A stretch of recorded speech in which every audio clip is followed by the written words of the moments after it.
The market is generally, to me, it's almost self-evident if you've been around markets for any length of time, that the market is generally fairly efficient. It's fairly efficient as pricing between asset classes. It's fairly efficient in terms of evaluating specific businesses. But being fairly efficient does not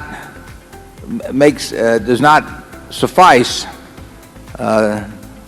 to support an efficient market theory approach to investing, or to all of shoots that have come off of that in the academic world.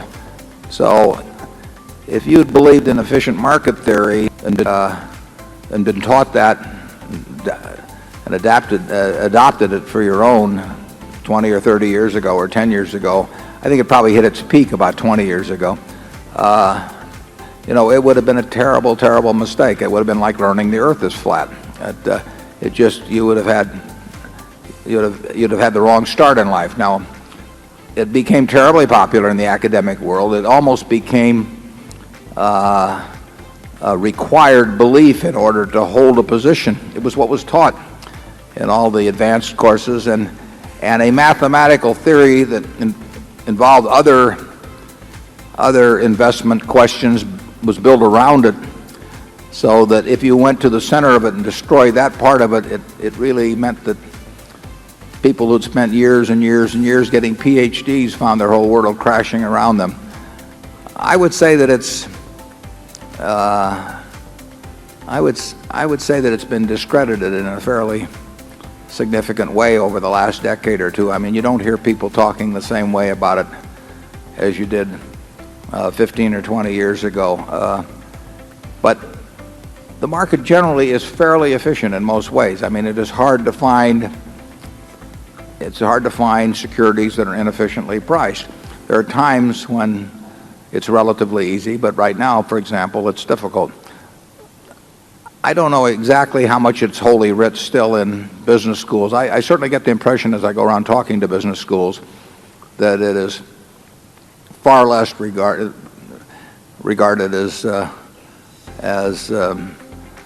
sort of unquestioned dogma like it was 15 or 20 years ago. The University of Florida now has some courses in valuing businesses. The University of Missouri is putting in one, and I think the high priests of efficient market theory are probably not in the same demand for speaking engagements and seminars and all of that as they were a decade or two ago.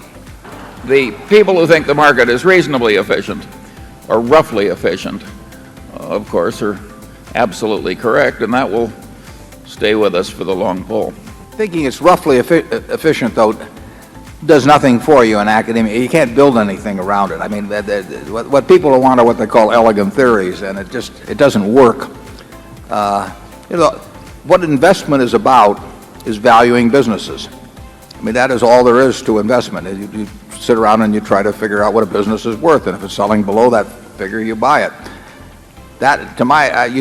You can't find a course virtually in the country on how to value businesses. You can find all kinds of courses on how to compute beta or whatever it may be, because that's something the instructor knows how to do, but he doesn't know how to value a business. So the important subject doesn't get taught, and it's tough to teach. I think Ben Graham did a good job of teaching it at Columbia, and I was very fortunate to run into him many decades ago. But if you take the average PhD in finance and ask him to value a business, he's got a problem. And if he can't value it, I don't know how he can invest in it. So therefore, it's much easier to take up efficient market theory and say it doesn't make any difference because everybody knows everything about it anyway.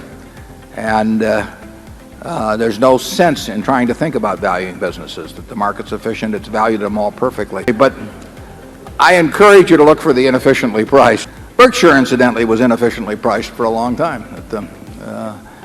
And it wasn't on the radar screen. If you'd asked an academic how to value it, they wouldn't have known what to look at exactly.